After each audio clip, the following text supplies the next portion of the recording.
Once there was a man named Job. He was a good, just, and happy person. He had a beautiful family, a home, many animals and friends. But above all, Job loved God with all his heart and was faithful to him, both on good days and on hard ones. At a certain point, however, many misfortunes came down upon Job's life, one after another. He lost his goods, his animals, and many troubles befell him.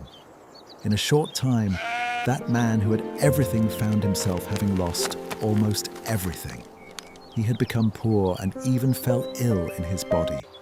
Anyone in Job's place might have grown angry with God and said, "Why me? It's not fair. I've always been good."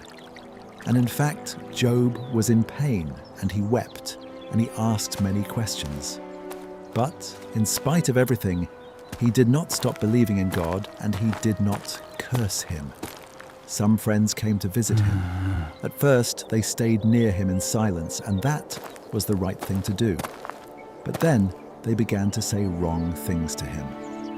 "You must have done something bad. That's why these misfortunes are happening to you." But it was not true. Job had done nothing bad. Bad things sometimes happen even to good people, and there is not always a fault behind them. Job kept bringing his questions and his pain to God, sincerely. He did not pretend to be happy, but he did not stop seeking God and speaking to him. His was a true faith, made also of struggle, tears, and patience in the darkest moments. In the end, God spoke to Job. He did not explain everything to him, but he helped him to understand how great and wonderful the world is and how much God takes care of it. From the stars in the sky to the animals on the earth, from the rain to the sea.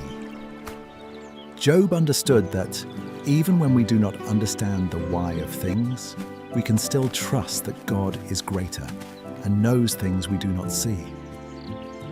And after all that pain, Job's life blossomed again. He found joy again, a new family, and he lived happy and at peace for many more years. His patience and his faith, kept even in the hardest moments, were rewarded.